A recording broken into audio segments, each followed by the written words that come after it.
pages are the major permanent sections of your website that won't really change too much on a day-to-day basis. They'll appear in navigation menus and could be used for things like photo galleries, an events calendar, discography, or a contact page with ways for people to get in touch with you. If you pick a good music-themed framework for your design, it should already have some of the important pages that you want. But let's experiment by making a general info page with a description of your podcast or maybe an artist bio. You can hover your mouse over any of these pages until more options appear, and choose Trash to delete it. If you change your mind, you can hit Undo, or go into the trash bin, hover your mouse over the one you deleted, and click Restore to put it back where it was. To make a new page, click Add New at the top. This is the WordPress publishing environment, and it's pretty much the same whether you're making a post or page. Let's start by giving this new page a title and putting it into the big title box at the top. If you don't already see a cursor there, click once to select that area, and then call it something like Info. WordPress has a great autosave feature, but at any time you can hit Save Draft to continue working on this page later. The red Move to Trash button will get rid of it completely. After a draft has been saved, clicking on the title shows you the permalink. That's how this page will appear as a web address, so make sure to follow the same guidelines that we went over for giving your folders and files search engine-friendly names.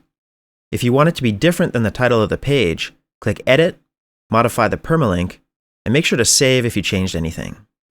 Click once just outside of that box to unselect it. When you move your mouse just below the title, you'll see an empty block.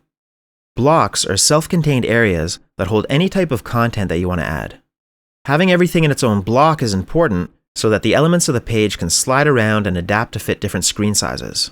This block is the default one called Paragraph, and it's used for adding regular text. Click once to select it so that you can see the cursor, and then type in some general information about your podcast, record label, or whatever people will find on this site. I'm going to dip into my Bits and Pieces folder and just copy and paste my DJ bio into this page.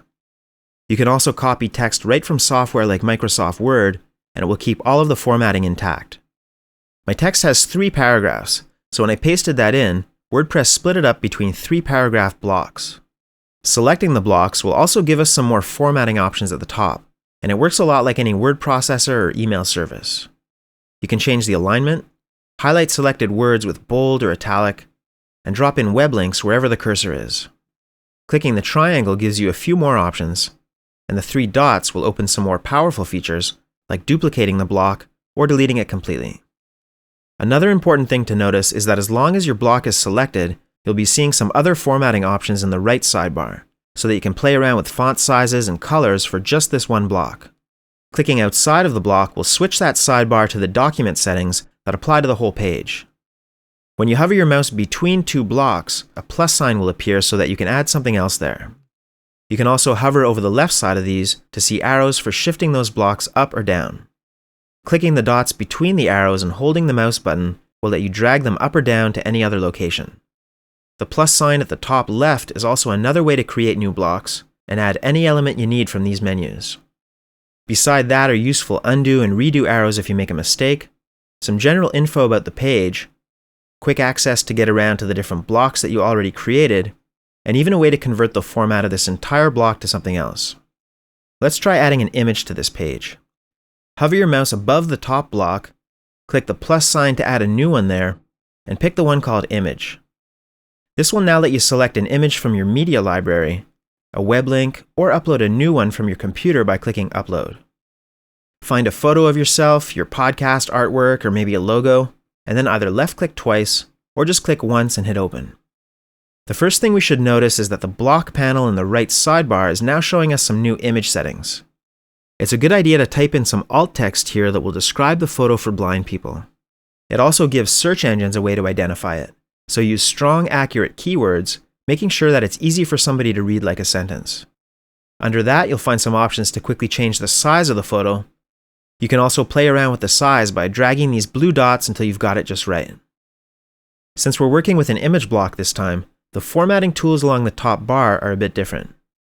Use these to center the image, or give it sort of a newspaper or magazine feel by moving it to the right or left of the text. The Edit Image button gives you a way to replace this with some other photo, and the link button beside that will control what happens if somebody clicks on it. You can even add a short caption or link under the image by clicking on Write Caption. If you want another photo at the bottom of this page, select the last block and then use the plus sign at the top left to pick another image block that will appear underneath. Click Upload, choose a photo from your computer, and then add some alt text to describe it. I'll leave this one at full size and just center it. That should do it as a first test, so let's take a look at the Publish options at the top right. Clicking on Preview will show you exactly how the page is going to look online, so try that.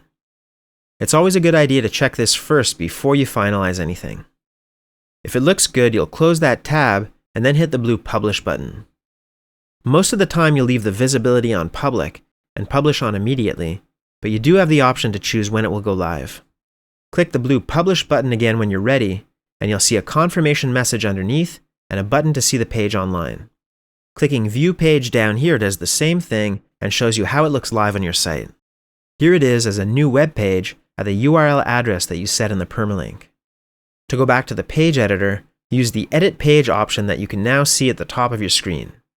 When you select all pages from the left sidebar, you'll see your new page listed there. If you click the Media tab, you'll see all of the images that you uploaded, along with any others that you added for your Coming Soon page.